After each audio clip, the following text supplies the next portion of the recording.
Assalamualaikum warahmatullahi wabarakatuh. Perkenalkan, kami dari kelompok 6 yang terdiri dari Nining Rindrayani, Nuriksan Marif, dan Aisyah Yoni Wirasuti. Nah, pada kesempatan kali ini kami akan menjelaskan suatu materi yang berjudul ekosistem pesisir. Ekosistem pesisir dan laut yang merupakan suatu himpunan integral dari komponen hayati atau organisme hidup dan nirhayati atau fisik, mutlak dibutuhkan oleh manusia untuk hidup dan untuk meningkatkan mutu kehidupannya. Komponen hayati dan nirhayati secara fungsional berhubungan satu sama lain dan saling berinteraksi membentuk suatu sistem yang dikenal dengan ekosistem atau sistem ekologi. Beberapa potensi sumber daya di wilayah pesisir dan laut Indonesia antara lain estuaria, hutan mangrove, padang lamun, dan juga terumbu karang. Keragaman ekosistem utama pesisir sendiri terbagi menjadi 4. Yang pertama estuaria, yang kedua hutan mangrove, yang ketiga padang lamun, dan yang keempat adalah terumbu karang. Pertama adalah estuaria. Estuaria adalah perairan pesisir semi tertutup yang mempunyai hubungan bebas dengan laut terbuka dan menerima masukan air tawar dari daratan. Sebagian besar didominasi oleh air tawar dan juga air laut. Contohnya seperti muara sungai, teluk, dan rawa pasang surut. Dan ini merupakan gambar dari estuaria itu sendiri. Berdasarkan pola sirkulasi dan stratifikasi air, terdapat 3 tipe dari estuaria. Yang pertama, estuaria berstratifikasi sempurna atau nyata, atau disebut estuaria baji garam. Ciri-cirinya yaitu adanya batasan yang jelas antara air tawar dengan air asin. Kedua, estuaria berstratifikasi sebagian atau parsial. Pada estuaria tipe ini, aliran air tawar dari sungai seimbang dengan air laut yang masuk melalui arus pasang. Yang ketiga, estuaria campuran atau estuaria homogen vertikal. Tipe ini ditemui di lokasi di mana arus pasang surut sangat dominan dan kuat sehingga air estuaria tercampur sempurna dan tidak terdapat stratifikasi. Karakteristik fisik dari estuaria. Yang pertama, salinitas. Memiliki gradien salinitas yang bervariasi, bergantung pada masukan air tawar dari sungai dan air laut melalui pasang surut. Yang kedua, substrat. Sebagian besar didominasi oleh substrat berlumpur yang berasal dari sedimen yang dibawa melalui air tawar dan air laut. Yang ketiga, sirkulasi air. Selang waktu mengalirnya air tawar ke dalam estuaria dan masuknya air laut melalui arus pasang surut menciptakan suatu gerakan dan transport air yang bermanfaat bagi biota estuaria. Yang keempat, pasang surut.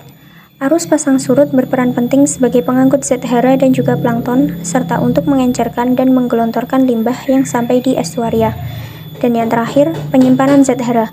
Pohon bakau dan rumput laut, serta ganggang lainnya dapat mengkonversi zat hara dan menyimpannya sebagai bahan organik yang akan digunakan kemudian oleh organisme hewani.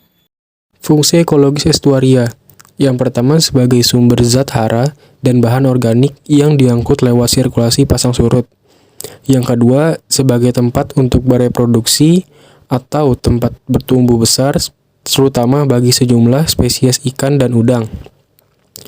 Dan yang ketiga, penyedia habitat bagi sejumlah spesies hewan yang bergantung pada estuaria sebagai tempat berlindung dan mencari makan. Hutan mangrove. Hutan mangrove merupakan komunitas vegetasi pantai tropis yang didominasi beberapa spesies pohon bakau yang mampu tumbuh dan berkembang pada daerah pasang surut pantai berlumpur. Ya, berikut merupakan suatu gambaran dari hutan mangrove.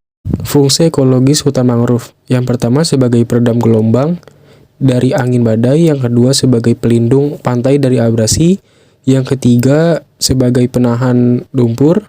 Yang keempat, perangkap sedimen yang diangkut oleh aliran air permukaan.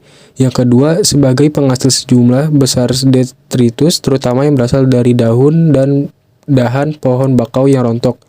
Yang ketiga, sebagai daerah asuhan atau nursery ground, daerah mencari makan atau feeding ground, dan daerah pemijahan atau spawning ground bagi bermacam biota perairan yang hidup di perairan pantai maupun lepas pantai. Padang lamun. Padang lamun atau seagrass merupakan satu-satunya tumbuhan berbunga yang hidup terendam di dalam laut. Umumnya membentuk padang lamun yang luas di dasar laut yang masih dapat dijangkau oleh cahaya matahari yang memadai bagi pertumbuhannya. Padang lamun hidup di perairan yang dangkal dan jernih dengan sirkulasi air yang baik. Ya, berikut merupakan suatu gambaran dari padang lamun.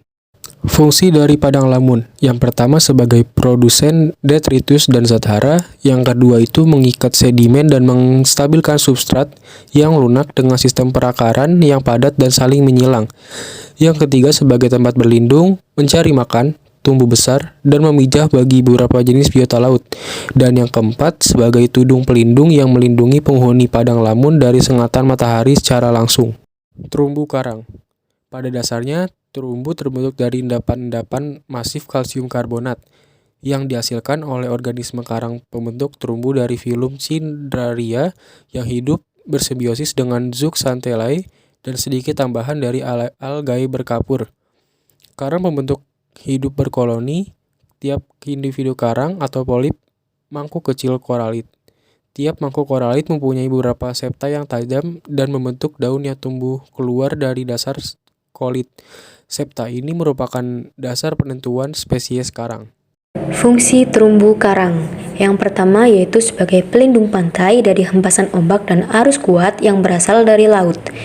Yang kedua sebagai habitat atau tempat tinggal, tempat mencari makan atau feeding ground, tempat asuhan dan pembesaran atau nursery ground, tempat pemilahan atau spawning ground bagi berbagai biota yang hidup di terumbu karang atau sekitarnya. Komponen fungsional ekosistem pesisir dan laut ada dua, yaitu komponen biotik dan komponen abiotik. Komponen biotik adalah komponen lingkungan yang terdiri atas makhluk hidup. Berdasarkan peran dan fungsinya, makhluk hidup dibedakan menjadi 4, yaitu yang pertama sebagai produser. Sebagai produser adalah vegetasi autotrof, alga, dan fitoplankton yang menggunakan energi matahari untuk proses fotosintesa yang menghasilkan zat organik kompleks dan zat anorganik sederhana. Yang kedua sebagai konsumer primer.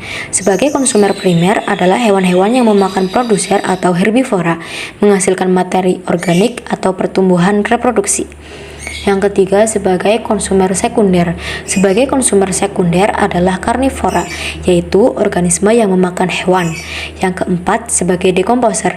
Sebagai dekomposer adalah organisme avertebrata, bakteri, dan cendawan yang memakan materi organik mati. Komponen abiotik. Abiotik adalah istilah yang biasanya digunakan untuk menyebut sesuatu yang tidak hidup atau benda-benda mati. Komponen abiotik adalah komponen penyusun ekosistem yang terdiri dari benda-benda tak hidup. Secara terperinci, komponen abiotik merupakan keadaan fisik dan kimia di sekitar organisme yang menjadi medium dan substrat untuk menunjang keberlangsungan kehidupan organisme tersebut. Yang pertama yaitu unsur senyawa organik, karbon, nitrogen, dan air. Yang kedua, bahan organik, karbohidrat, protein, dan lemak yang mengikat komponen biotik dan abiotik.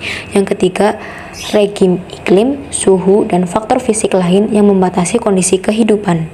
Keterkaitan ekologis ekosistem pesisir dan laut. Yang pertama, antara ekosistem mangrove, padang lamun, dan terumbu karang menyebabkan wilayah pesisir memiliki produktivitas hayati yang tinggi dan berperan sebagai penunjang kehidupan manusia. Yang kedua, ekosistem mangrove, padang lamun, dan terumbu karang sebagai ekosistem utama di pesisir memiliki keterkaitan dan interaksi yang erat satu sama lain. Yang ketiga, ekosistem pesisir dan laut berperan sebagai penangkap sedimen dari lahan atas atau hulu, mereduksi konsentrasi bahan pencemar, dan menahan laju abrasi. Ya, berikut merupakan jurnal yang kami gunakan untuk menyusun materi ini. Sekian presentasi dari kelompok kami. Mohon maaf apabila ada kesalahan atau kekurangan kata. Akhir kata saya ucapkan terima kasih. Wassalamualaikum warahmatullahi wabarakatuh.